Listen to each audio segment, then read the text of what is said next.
me Sí, quedé Raquel. pensando, Ahí va. yo me quedé pensando en lo que es la perspectiva de acá para adelante. Y ahí me da la impresión de que lo sigo. Mm. Pero En lo, explicita porque seguramente hay compañeros que no estuvieron. Yo no estuve. bueno, yo creo que se estructuró a mí, por lo menos en la figura de la autoridad, como una trascendencia que viene de antes y que va marcando un camino que hemos seguido prácticamente todos.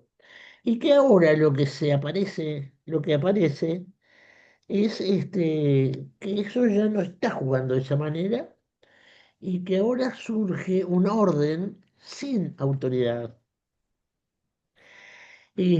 donde sí importa, digamos, el vínculo, el alojar uno al otro, pero es un orden sin autoridad, que surge del vínculo y de un hacer compartido. A mí eso me parece muy bien de ahora en adelante, de lo más nuevo. Sí, cómo no. Cuando los grupos se juntan, no cabe la menor duda que hay una armonía, que hay un compartir la autoridad, que no es autoritaria, ¿verdad? Que no hay lugares preestablecidos, dice también. Cuando es un grupo, lo puedo seguir perfectamente. Donde antes cada cual tenía su atributo, la mamá, el papá, la abuela, la maestra, ¿no? Y ahora no, y no son lugares definitivos. Sí, sí, me gusta de aquí para adelante para pensar estrategias además. ¿Cómo hago ahora, por ejemplo, yo con mis nietos, ¿verdad? Para lograr determinadas cosas, es una de las preguntas que yo me hice. Que además requiere tiempo, requiere lentitud y no se requiere violencia, requiere un tiempo para que el otro piense y hasta uno podría desertar de ser responsable de cosas que me pareció muy bien, y que de los caos surgen las micropolíticas. A mí todo eso me pareció muy bien, lo comparto, pero parate un poquito. Pero si lo sacamos de los grupos, a mí ya no me queda muy claro. Esto, si vamos hacia adelante con la idea de generar grupos, equipos, vamos bárbaro. Pero en este momento no estamos en eso todavía. Muchas veces vemos al contrario que hay una cuestión de subjetividad de alguien que hace lo que yo digo, más singular y más centrado en uno mismo y sin diálogo. O sea, yo veo eso en el mundo hoy día. O sea que esto es un objetivo maravilloso para dentro de un rato. Bueno, es en ese punto en que yo me he quedado, ¿no? Mm, No quiero decir más porque no quiero escuchar lo que dicen ustedes, ¿no? Me he quedado con la duda del actual y de lo que viene. Y les voy a decir porque siempre sugiero que la gente vea una serial que se llama Tribunal de Menores. Es una, Corina Sesca, ¿tú la viste? Un tribunal de menores, que es una serial, mm, ¿cómo que se llama? Coreana, y a mí mm, me conmovió muchísimo porque me dio la pauta de cuando no está el límite bien puesto, porque es un tribunal, o sea que tiene que ver con lo judicial, los jueces y cómo actúan, ¿no?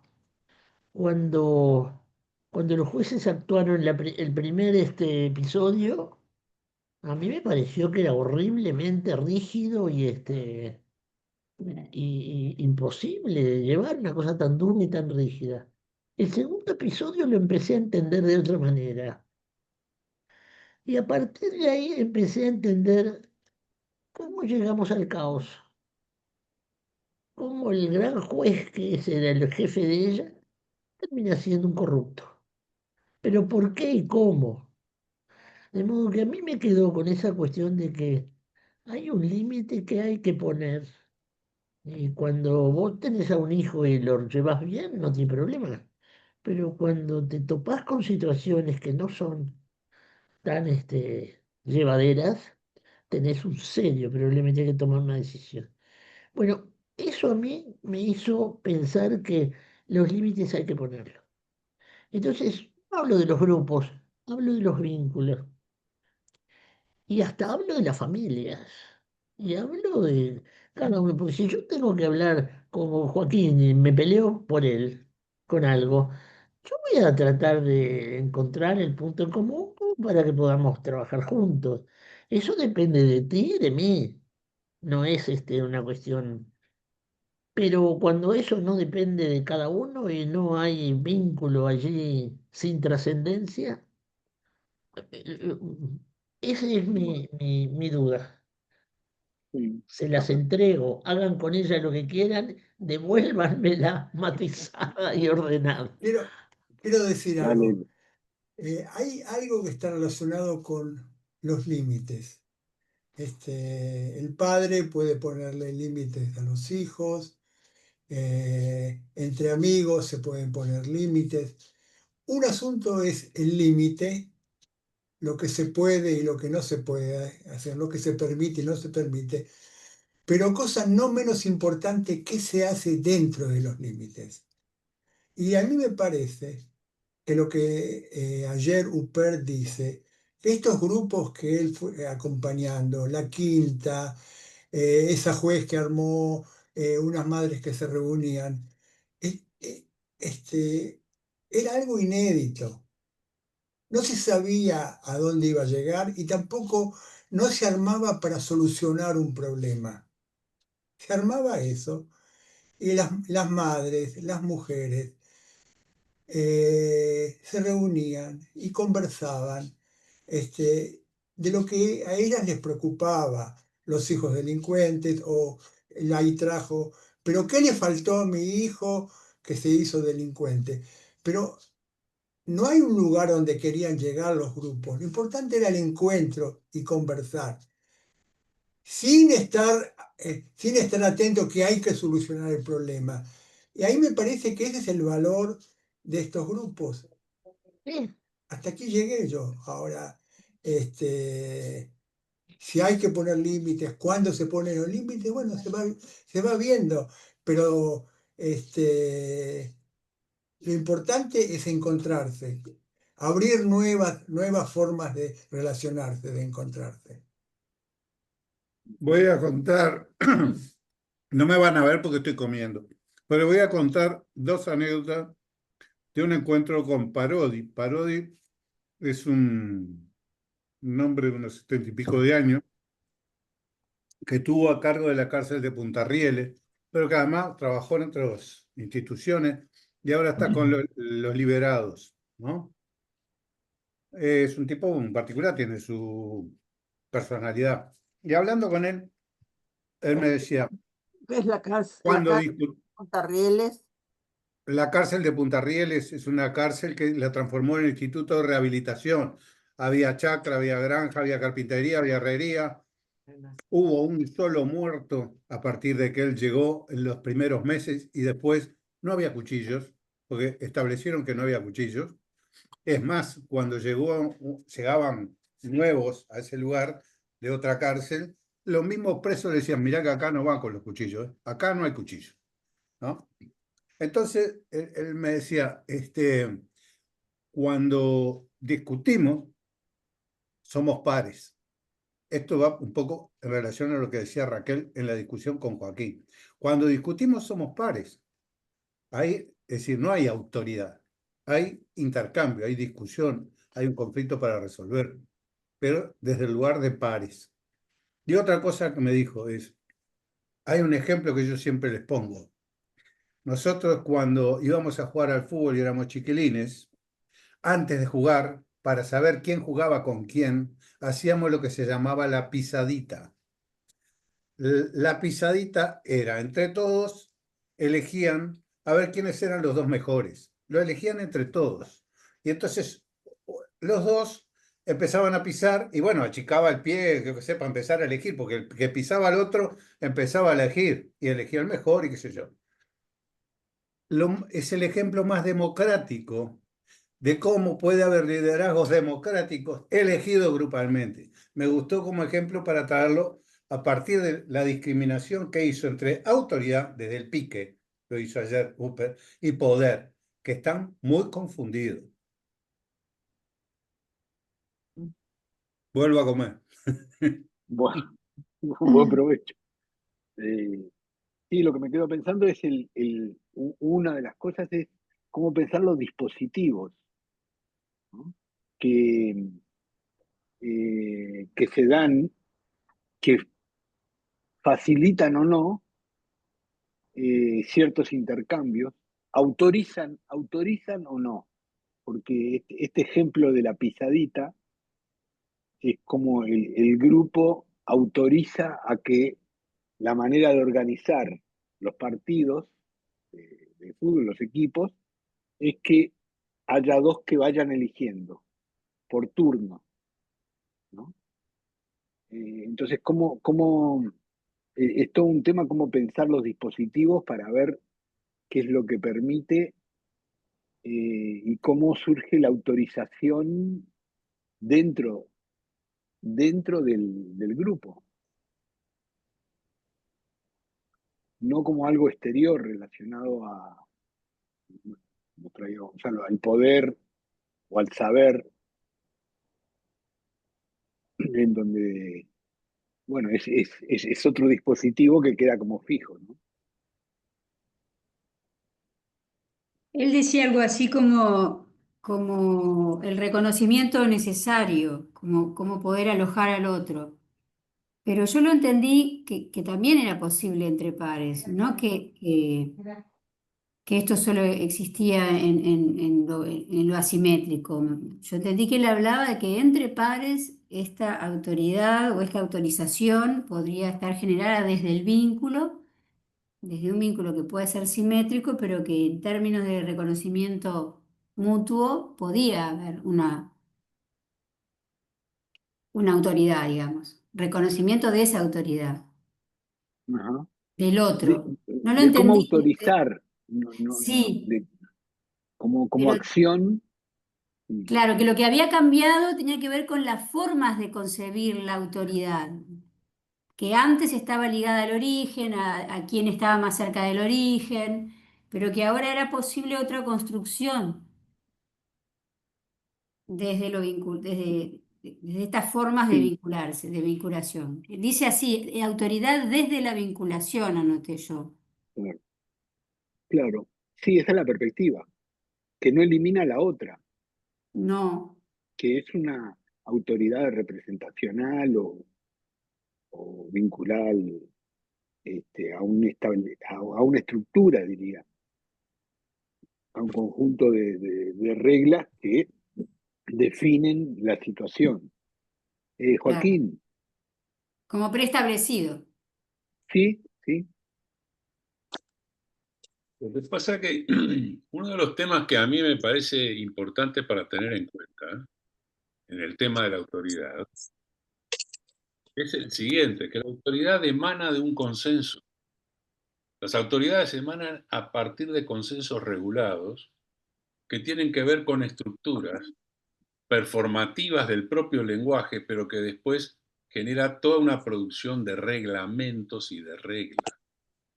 El lugar de la autoridad es el lugar en donde el poder se enquista y genera un flujo de principios de equivalencia. Esto lo denominó muy bien Castoriadis y también Luró.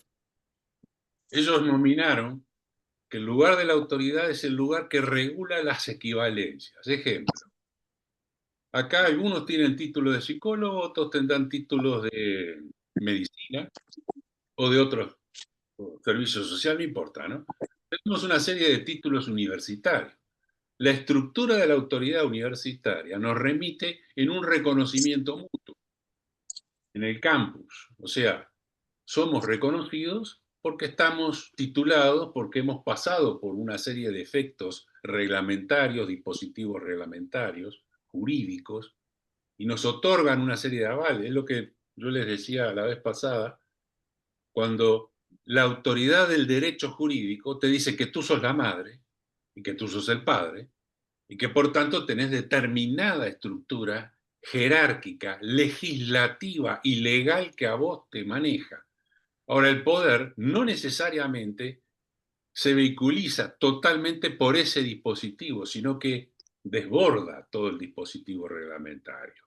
Y ahí es cuando aparece las simetrías, las grupalidades y las formas de flujo de poder que se concentran en diferentes lugares. Voy a poner un ejemplo.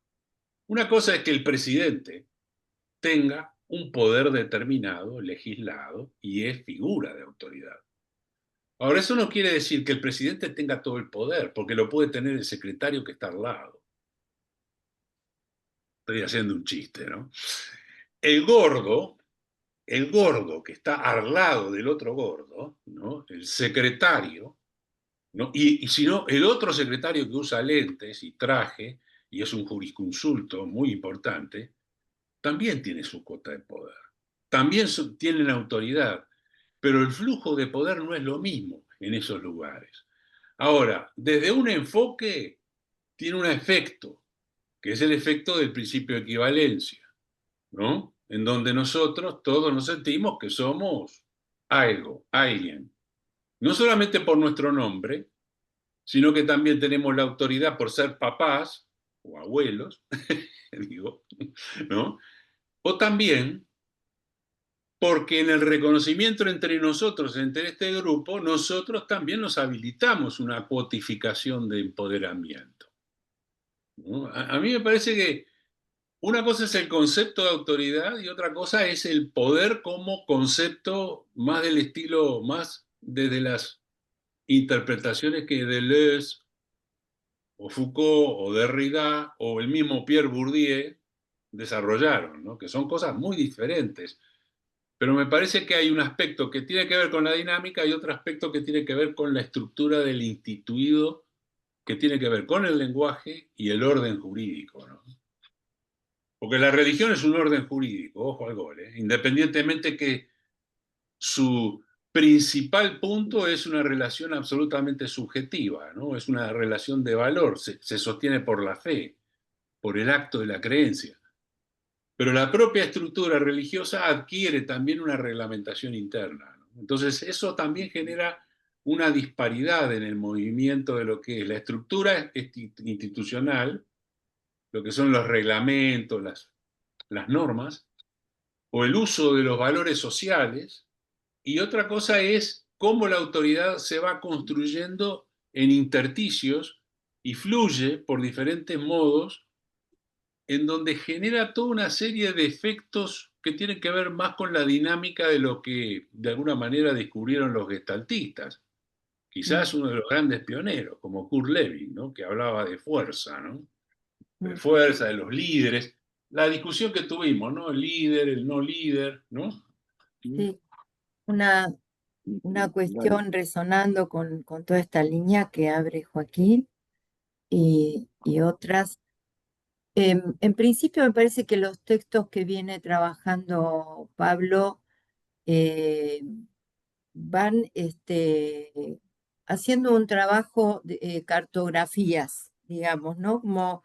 Como que no ambiciona definir, sino que va cartografiando un juego de diferencias entre lo que sería el concepto más clásico de autoridad con el concepto de autorizaciones inmanentes, que es, bueno, ahí se abre un hiato, se abre una zona, una interfase, ¿no? A investigar,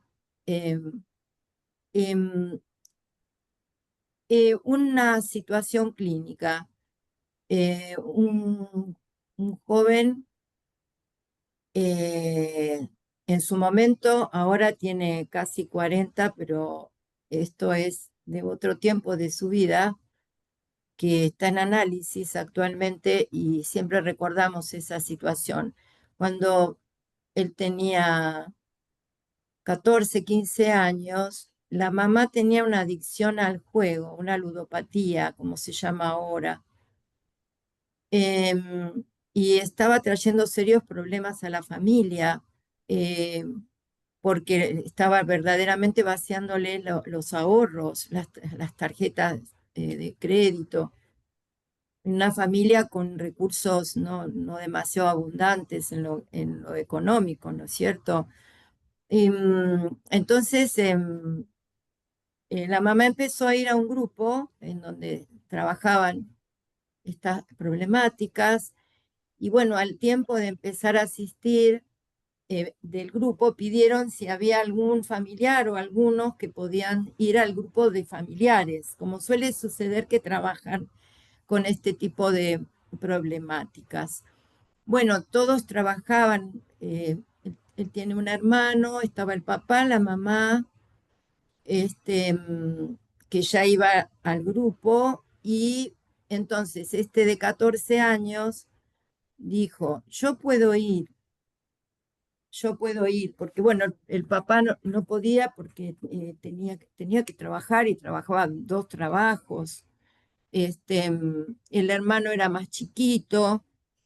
Entonces él empezó a ir al grupo y fue muy importante, ¿no? Entonces, una vez, ya habían pasado muchos años, la mamá se recuperó muy bien y fue un trabajo importante. Hay muchos detalles, porque el hecho de que este pibe fuera al grupo, es eso, él después iba y lo transmitía en la familia y cuando comían juntos charlaban de eso y estaba también la mamá y recibía esta lluvia de sentidos otros de la grupalidad, ¿no? Que interfería una grupalidad a la otra y se multiplicaba. Un verdadero rizoma, ¿no? Un trabajo muy bueno. Entonces él después como de 20 años, en una sesión conmigo, me dice, Lila, siempre me quedó una duda. Yo antes de venir a trabajar con vos, fui a hacer otro trabajo de análisis y el analista me decía que se había invertido la función porque yo era chico y entonces tenía que ponerme a cuidar a los grandes. Y dice, yo nunca entendí muy bien lo que me decía. Y le digo, mira, yo no sé, no te puedo decir nada certero, pero te voy a dar mi opinión. Este, Interferencia, una lógica con otra, ¿verdad? Bien, entonces le dije, mira, yo no estoy de acuerdo con eso. A mí me parece que ustedes eh, se ayudaron entre todos y encontraron la manera de, de poder armar algo en donde no solo la ayudaban a tu mamá, y de hecho, mira con los años que han pasado, la eficacia que tuvo, sino que también se ayudaban entre todos y, y, y cada uno ocupaba un lugar como para hacer algo por eso que era el problema y los volvió a fundar como familia. Porque, viste, le digo, una familia no es que cada uno nació el día que te pusieron en el documento, la familia nace todos los días o no nace. Entonces, eh, yo creo que esto recién, Joaquín, cuando contabas, pensaba que era una linda manera clínica de ver cómo se producen autorizaciones inmanentes y por Lo que ven, supuesto que generan relaciones de poder. por Porque, por ahora. ejemplo, Isidoro Berenstein y con Janine trabajaban la diferencia entre el poder potestad, el poder dominación y lo otro, la otra línea que es relaciones de poder hacer con y entre otros, ¿no? Que va un poco más claro. Estas formas de relaciones de poder hacer con y entre otros, bajo estos signos, generan autorizaciones inmanentes y esas autorizaciones inmanentes, esto del flujo que traías, ¿no, Joaquín? Por eso me resonó. A mí me parece que está bueno poder jugar con esa interfase que nos despega de esa idea de autoridad, que sería la de la lógica de Estado, como me resuena por todo lo que nos trae siempre Nelson, que nos enseña a pensar desde esa perspectiva, a esto de las autorizaciones inmanentes, que es también un descentramiento de las lógicas de Estado a la hora de hacer familia, ¿no? Esto me traía como resonancia.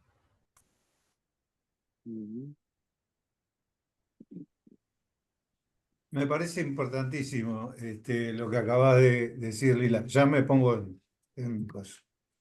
Sobre todo porque él recalca el papel de la inmanencia, el papel del vínculo, y que el vínculo autoriza, y entonces autoriza la autoridad.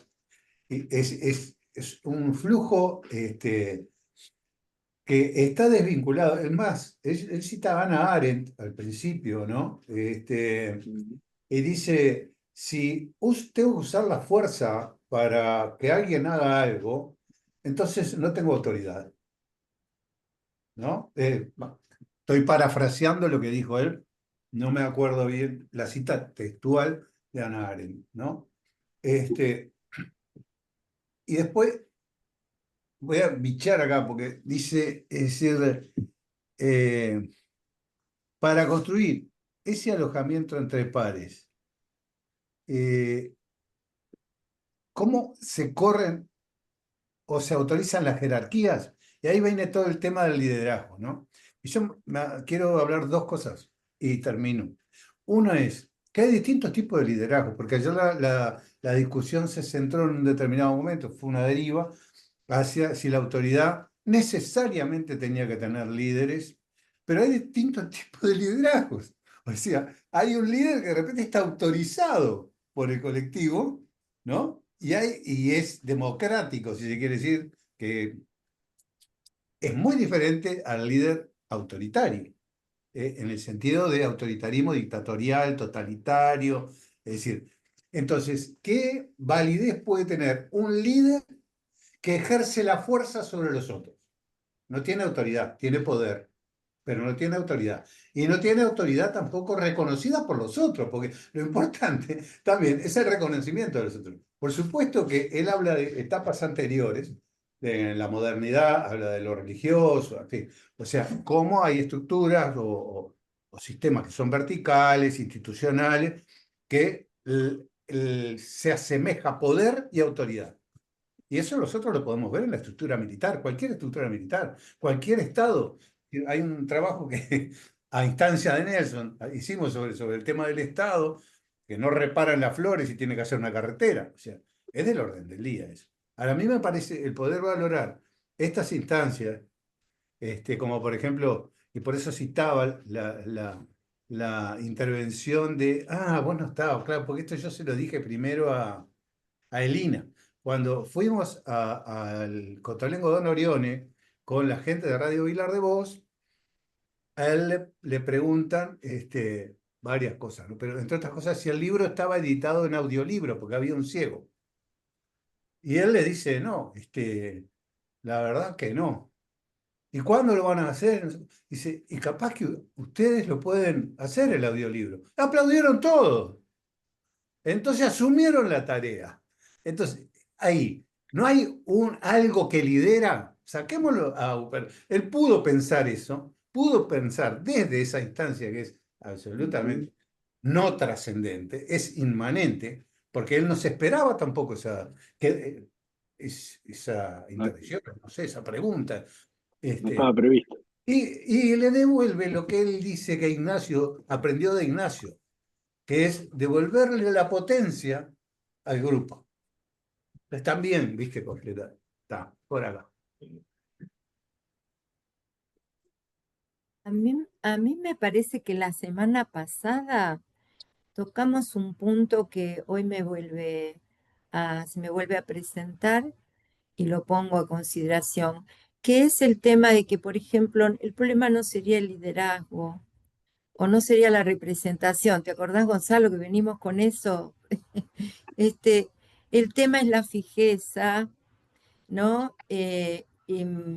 Cuando, por ejemplo, un liderazgo se torna despótico en el sentido de que se presenta como único, infalible, irreemplazable y fijo, ¿no? O sea, hay un tema con la fijeza que puede llegar a generar daño a la hora de todas estas figuras que son necesarias, ¿no? Para armar las escenas de las relaciones de poder con y entre, ¿no? Voy a tirar Claro. algunos papelitos, como dice Joaquín, que agarramos algunos papelitos de uno y del Sí. otro. Deleuze y Guattari hablan de dos polos y un péndulo que va del polo paranoico al polo esquizo y está relacionado con... No está fijo eso pendula en cada uno de nosotros y a nivel grupal y social, ¿no? Entonces digo, o me permito pensar eso por lo menos. Pero entonces, es decir, ellos también de alguna forma piensan las segmentalidades duras y las segmentalidades libres, abiertas, no me acuerdo cómo es que le llaman en aquel momento. Es decir, lo rígido, lo que fija, es como un vidrio, es frágil también. Si no funciona, se parte con mucha facilidad. Lo vemos a nivel de cuando atendemos a algún paciente, ¿no? Pero no solo en eso.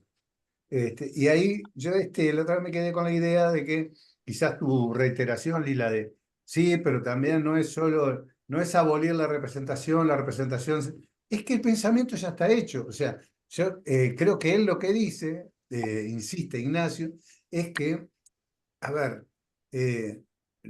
no haya algo que sobrecodifique, que fije a la representación como hegemónica, ¿no? Y que pueda pensar un origen. Este ejemplo que tú trajiste. Bueno, ustedes en su familia hicieron hubo otro origen posible, ¿no? Bueno, estoy hablando demasiado.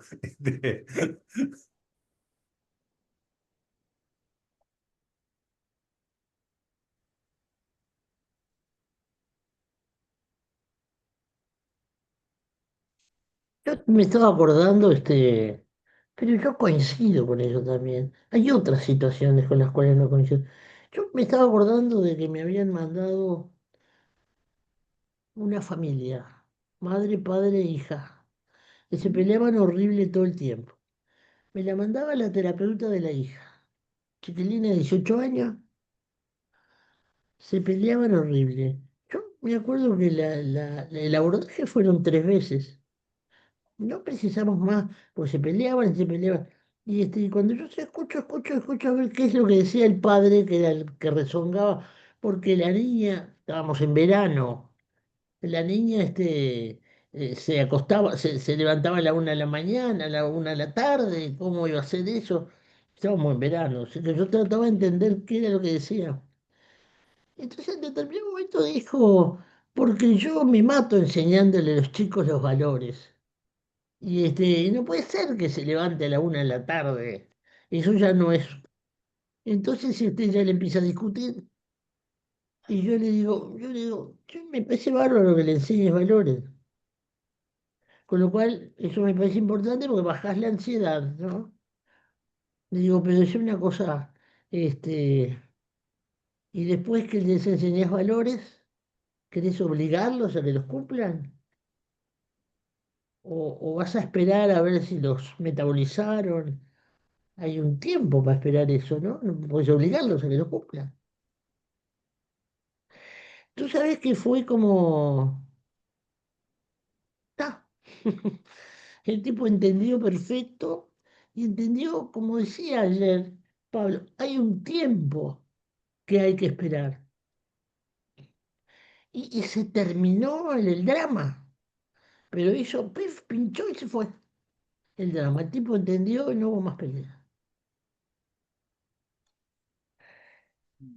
Cuando hacemos equipo, cuando trabajamos juntos, es posible encontrarlo. ¿Sí? Va de suyo casi. El asunto es cuando no va de suyo. Depende, ¿no? Sí, Sí, bueno, ese es un tema, cuando no va de suyo. Yo les paso un aviso publicitario, seguramente no en la próxima, en la otra. En algún momento trataremos de ver, de volver sobre Kafka y la colonia penitenciaria. Entre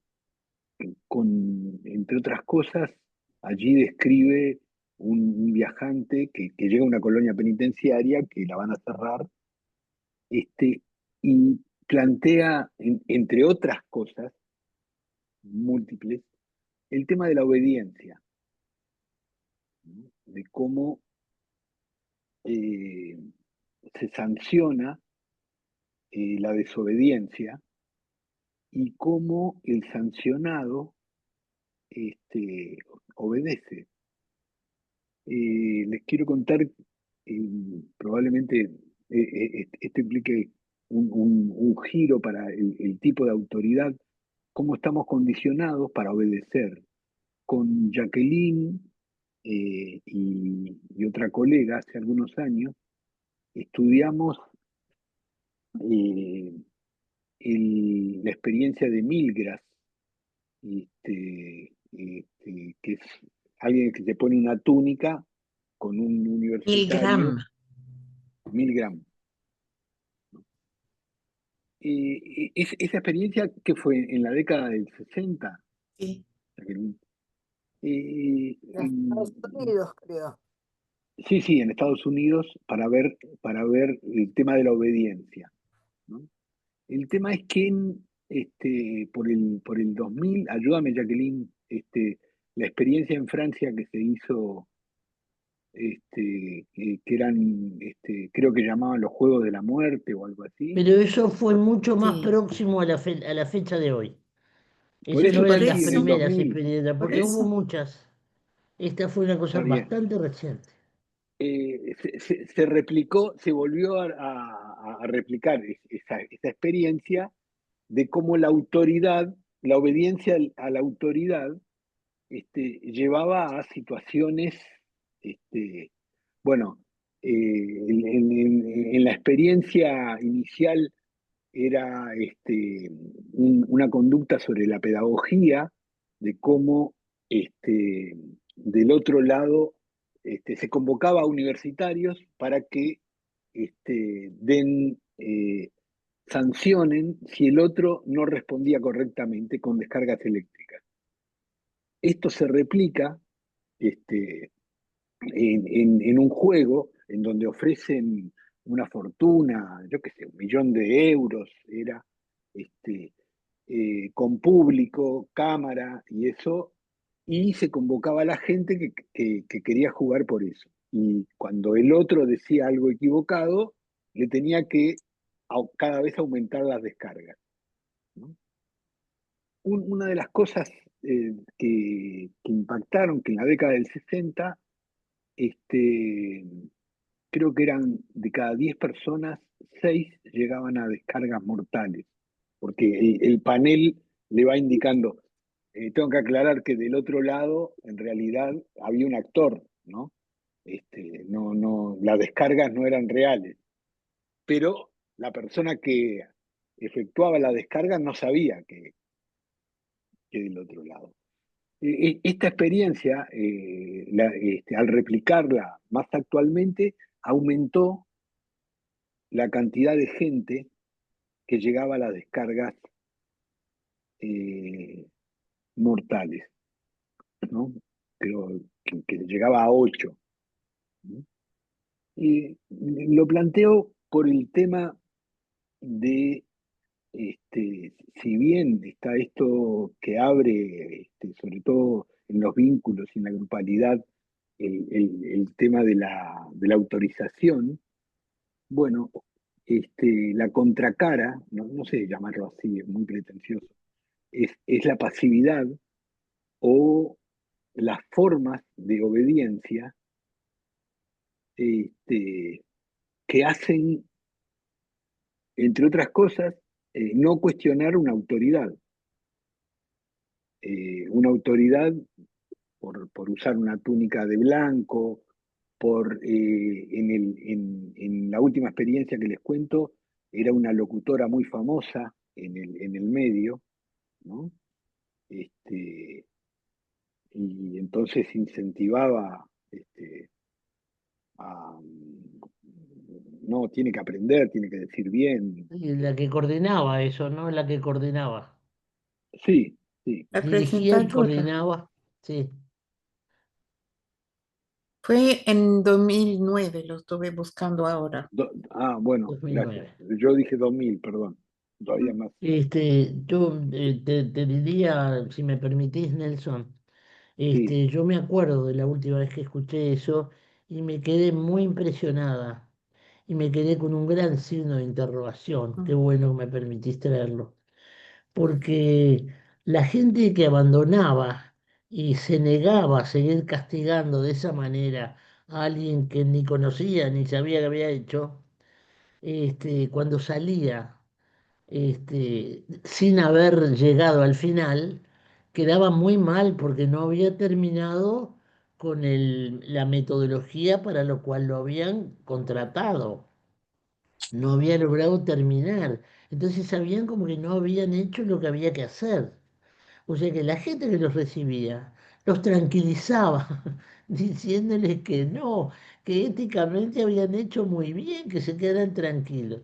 Y yo me acuerdo de una de las participantes que en determinado momento, no me acuerdo si siguió o no siguió, pero en determinado momento salió y se quedó pensando y dijo esta frase que hasta el día de hoy me mata.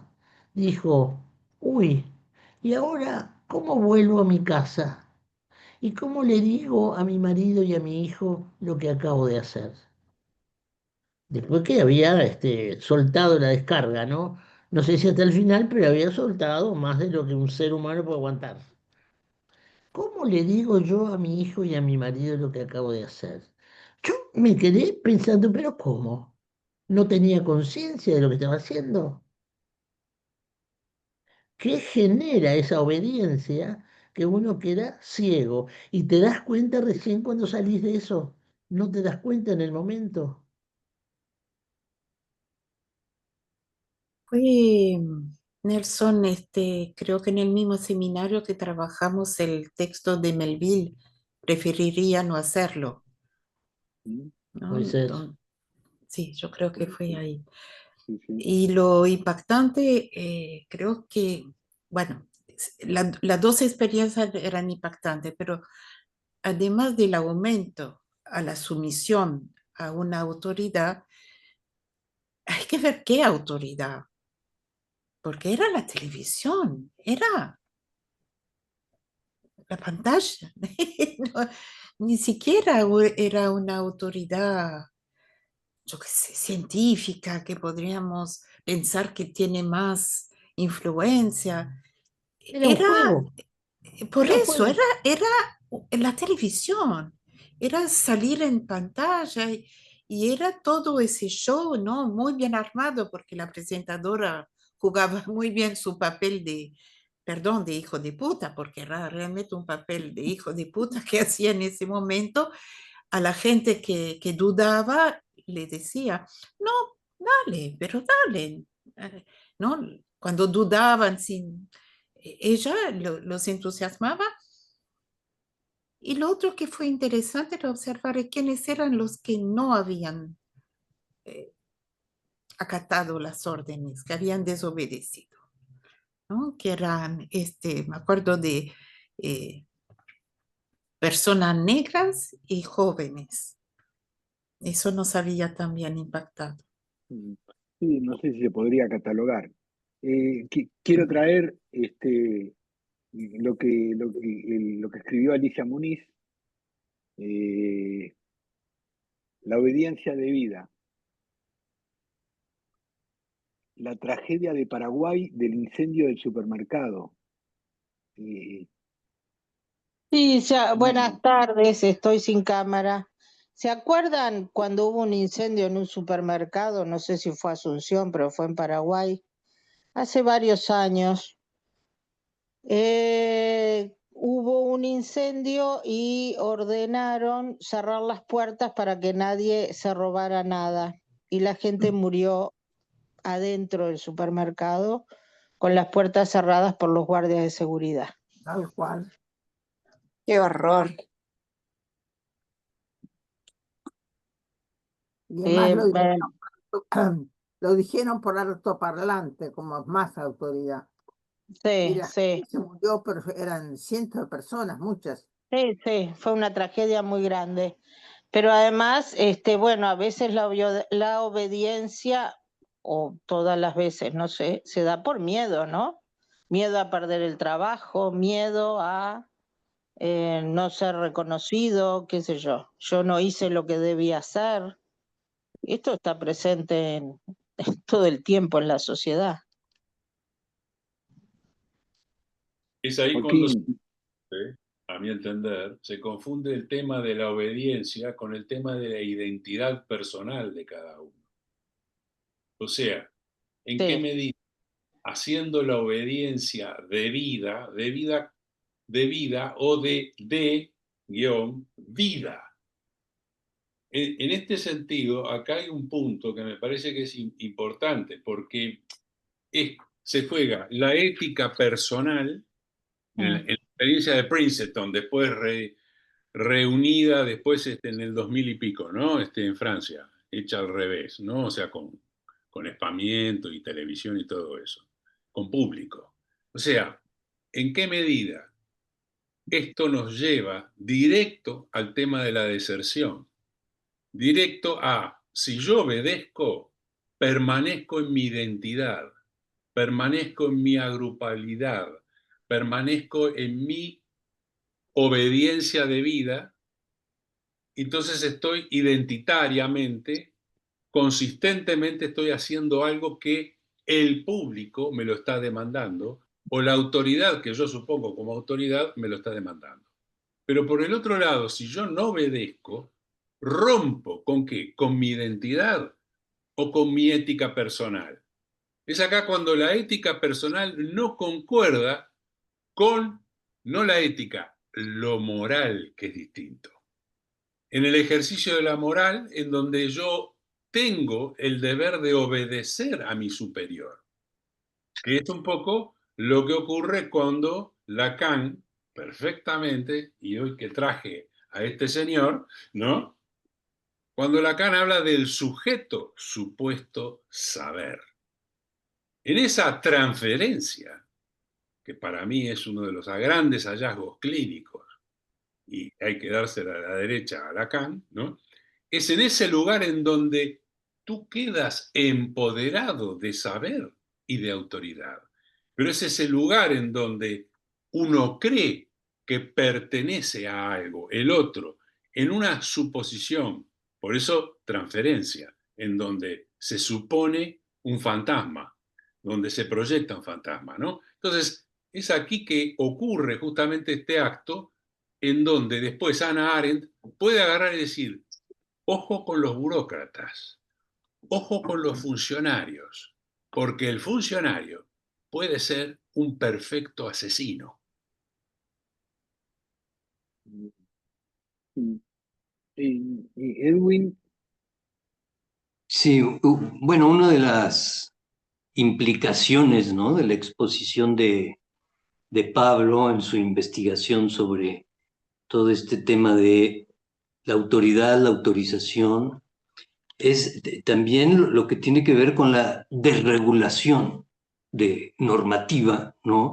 Todo esto que empieza con la cuestión económica de la expansión del neoliberalismo y del capitalismo, de desregulación económica, es decir, desregular todas las formas normativas que obstaculizan la agilidad de los negocios y que si antes algo estaba prohibido para hacer negocio, bueno, se quita esa prohibición y ahora sí se puede hacer ese dicho negocio, ¿no? Y entonces, empezando en esa esfera económica, paulatinamente se va extendiendo a desregular cualquier prohibición, no solamente la que tenga que ver con los negocios, sino que todas las formas vinculadas a una prohibición también empiezan a desregularse y entonces, bueno, una de las implicaciones de todo esto es la desaparición de las normas y todo este asunto de todo es posible, ¿no? Vender los órganos del cuerpo, que un niño de 12 años sea operado para cambiarlo, ¿no? Cambiarle sus genitales como una promoción, digamos, un ofrecimiento, ¿no? Del mercado, ¿no? Y entonces yo lo que escuchaba de esa exposición de Pablo tenía que ver con esto, ¿no? De cómo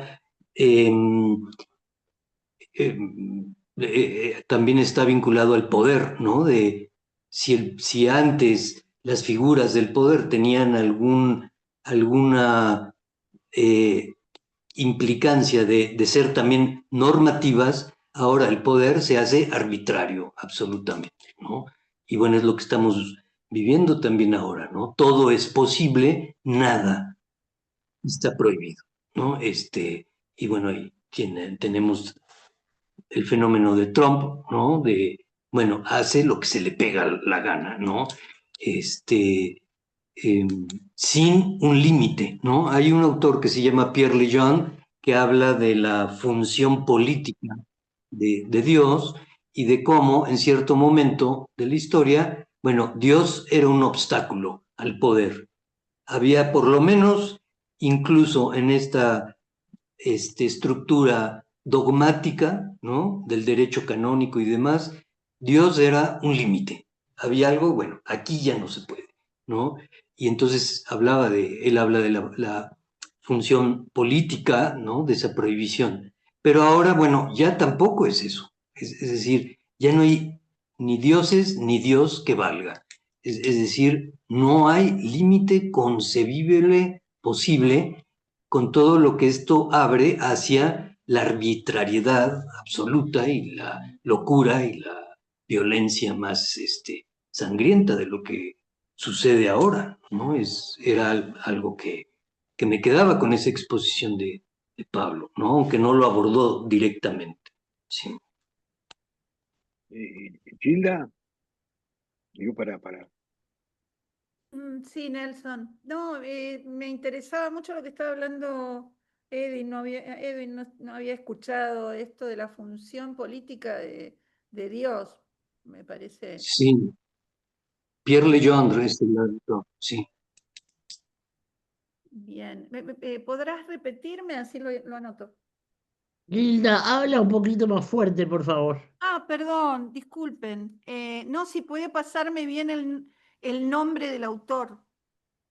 Sí, él se llama Pierre Legendre, tiene un libro traducido al castellano. Bueno, tiene dos libros. Uno es el Tratado sobre el Padre, a propósito del crimen Lortie, del cabo Lortie, que es muy interesante, no sé si lo conozcan, de un militar canadiense que un día va y se mete al recinto del gobierno y quiere matar al primer ministro y bueno, ese día no había sesión, ¿no? De los ministros.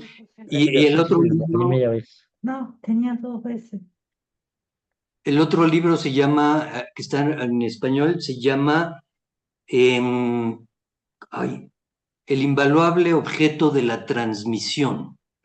Y ahí es donde profundiza esto, Gilda, de cómo hay una función política de Dios, en cuanto hay un límite al poder humano, ¿no? Hay algo que funcionaba como prohibición absoluta. Aquí no se puede. Y Lejeune lo vincula a la tragedia griega, ¿no? De que dice que, bueno, algo de lo que nos muestra la tragedia es que cuando un humano se atrevía a atravesar ese umbral donde solo los dioses podían estar, como Edipo, ¿no? Que empieza a ocupar dos lugares al mismo tiempo, el de hijo y esposo, ¿no? Eso ya en sí mismo era un paso hacia lo que solamente los dioses podían hacer, ¿no? Esta especie de omnipotencia divina. Entonces, bueno, que la enseñanza de la tragedia es si un humano se atreve a atravesar ese umbral, bueno, lo persiguen las erinias hasta la locura, ¿no? Con toda la violencia esta de las erinias y hasta que enloquece o se suicida o lo mata, ¿no? O se saca los ojos, ¿no? Como Edipo, pero entonces es este asunto de, ¿y ahora cuál es la autoridad viable y posible, ¿no? Que se puede, ya no es el padre, ¿no? Ya tampoco es la madre, y entonces, bueno, ante la degradación de toda forma normativa y este asunto de la ciencia de pide que la ciencia te da, ¿qué es lo que quieres, no? Sí, esa sería una línea, ¿no? Para pensar en las figuras de recambio, en donde por mucho tiempo quizá cumplió su función, que la amenaza de castración, o la amenaza de ceguera, o de aniquilación, ¿no? Con ese tipo de dioses, ¿no? Ahora, hay algo que Janine trabajó mucho, ¿no? Ella lo trabajaba con varios politólogos, pero con Expósito bastante, que es construir relaciones de poder en relación a la fuerza de lo colectivo, donde ahí la figura de lo divino o de los dioses está, digamos, transformada, ¿no? Ella inclusive trabajó mucho la categoría de profanación en relación justamente a ideas que desarrolló mucho Agamben en relación al tema de cómo los dioses en lo sagrado producen la sustracción de la potencia de los hombres a través de la figura del sacrificio. O sea, son formas de ejercicio de poder.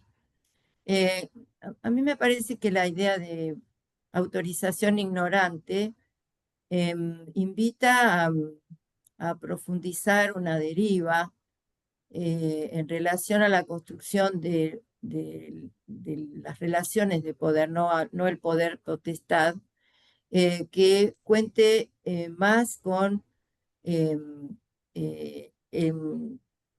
la cuestión de lo que construye un colectivo a partir de un problema y donde eso incluye el juego de las diferencias, o como dice Expósito, y Nancy también lo avala en el prólogo del libro sobre Inmunitas, cuando dice que lo único que tenemos en común es que somos todos distintos. Y ahí le sumo la resonancia de lo que traía Joaquín y también tú, Edwin, que es cómo trabaja Rancière el tema del consenso, porque justamente el tema que traía Joaquín es uno de los grandes temas de Jacques Rancière, cuando él plantea que el tema de la figura del consenso es un arrastre de unas relaciones de poder donde siempre va a haber quienes no tengan voz, ¿no? Y que él lo plantea como un problema, ¿no? Bueno, una resonancia más. Sí, también para pensarlo en la clínica, en qué es lo que sucede, cómo circula una autorización para generar otra forma de sentirse afectados. Todo un tema.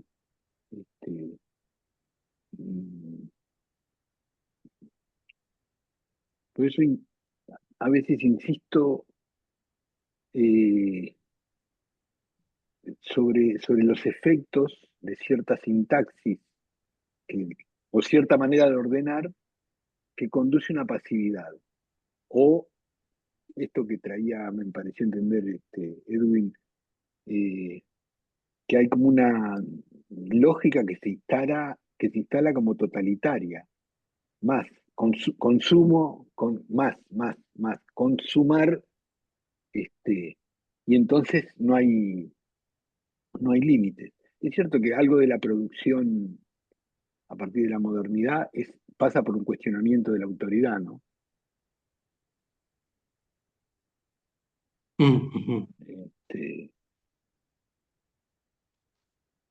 Bueno, Sí, claro. la popularización, ¿no? Digamos, el pasaje de lo divino a la centralidad del hombre, el poder tiene ahí un paso de manos, digamos, ¿no?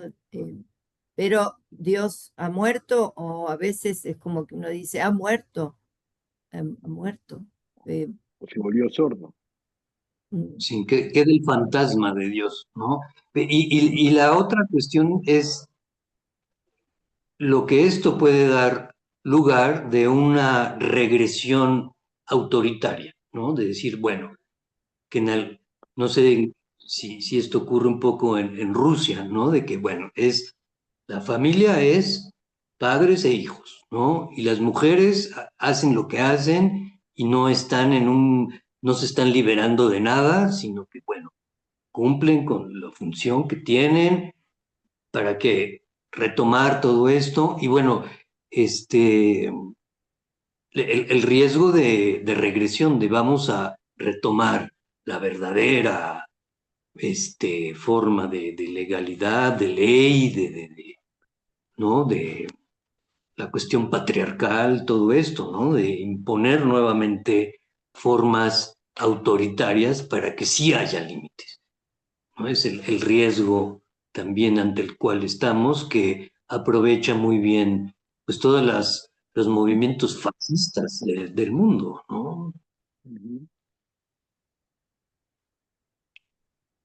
Sí, otra que plantea Pablo, no sé si voy por la vereda de enfrente, en este caso de lo que venían conversando, pero es como, porque describe la autoridad clásica por un lado y también dice, bueno, ¿cuáles son los modos de existencia de la autoridad? ¿No? Incluso, es decir, no definida en el lugar de lo clásico. Y si bueno, y pone el ejemplo que daba Kuning, ¿no? Que él le otorga autoridad al zapatero para que le arregle el zapato, ¿no? Le entrega autoridad al médico para que le cure la enfermedad. Le está dando autoridad, pero son autoridades parciales. No se somete a esa autoridad.